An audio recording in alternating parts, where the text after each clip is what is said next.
जब घूमती रहती है धरती तो हम गिरते क्यों नहीं? सीधा है जवाब, पर 90% लोग नहीं जानते होंगे जवाब। अगर अभी तक आप लोगों ने हमारा चैनल सब्सक्राइब नहीं किया है तो कृपया सब्सक्राइब करें, लाइक करें एवं शेयर भी कर दें। धरती अपनी धुरी पर लगातार घूमती रहती है और ये बात हम सभी जानते हैं। फिर भी इसी धरती पर रहने वाले हम लोग अपनी जगह पर स्थिर रहते हैं और गिरते नहीं। तो इसकी क्या वजह हो सकती है? ज़्यादातर लोग इसकी वजह नहीं जानते हैं।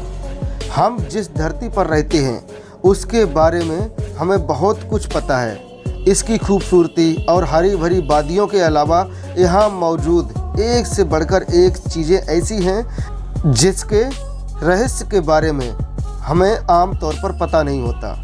कुछ खगोलीय घटनाएं भी ऐसी होती हैं जिसके पीछे की वजह विज्ञान भले ही जान ले, लेकिन हमारे लिए वो चमत्कार जैसी ही है। मसलन धरती गोल है और ये लगातार घूमती है, लेकिन हमें कभी भी महसूस क्यों नहीं होता हम अपनी जगह पर हमेशा स्थिर रहते हैं? गिरते क्यों नहीं? आपने इस सवाल के बारे में कभी ना कभी जरूर सोचा होगा और हो सकता है कि इसका जवाब भी आपको विज्ञान की किताबों में मिला होगा। हालांकि हर वक्त इस बारे में शायद ही किसी को याद रहता होगा। यही वजह है कि इसका जवाब सोचने के लिए आपको सिर खुजाना पड़ जाता है। चलिए आपको बताते हैं कि आखिर किस वजह से धरती अपनी धुरी पर लगातार घूमती रहती है, फिर भी अगर हम अपनी जगह पर स्थिर रहते हैं और गिरते नहीं। इस सवाल का जवाब जानने के लिए आपको जरा भौतिक शास्त्र के बारे में समझना होगा। ऑनलाइन प्लेटफॉर्म कोरा पर जब ये सवाल लोगों ने पूछा तो इसका जवाब बहुत से लोगों ने दिया। बचपन में ही पढ़ाए जाने वाला स्थिरता का नियम यहाँ भी लागू होता है। दरअसल हमारी धरती 24 घंटे अपनी धुरी पर घूमती रहती है। धरती की रफ्तार 1600 किलोमीटर प्रति घंटा होती है। इसके एक चक्कर में ही दिन और रात होते हैं।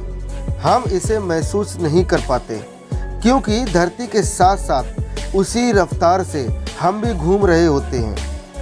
हमारे आसपास का वातावरण और सब कुछ घूमता है और हमारा शरीर इस रफ्तार का आदी हो जाता है। चूंकि पृथ्वी की गति नियत है, यानी एक ही रफ्तार से घूमती है, इसलिए हम महसूस नहीं कर पाते हैं। अगर ये कहीं अपनी रफ्तार बढ़ाए या घटाए या फिर कहीं पृथ्वी रुक जाए तब हमें जोर का झटका लगेगा और हम समझ पाएंगे कि हम सफ़र में थे। ठीक उसी तरह से जैसे हम किसी फ्लाइट पर 800 किलोमीटर प्रति घंटे की रफ्तार से जा रहे होते हैं और हमें पता नहीं चलता, लेकिन जब नीचे आता है और रुकता है तब हमें जर्क यानी झटका लगता है। यात्रा में भी शरीर के नीचे का हिस्सा तो सेटल होता है, लेकिन ऊपर हिस्से को तेज झटका लगता है। ऐसे ही फैक्ट के बारे में जानने के लिए चैनल को सब्सक्राइब जरूर करें। चलिए मिलते हैं आगे किसी नेक्स्ट स्पेशल स्टोरी के साथ। तब तक के लिए नमस्कार, धन्यवाद, टाटा, बाय बाय।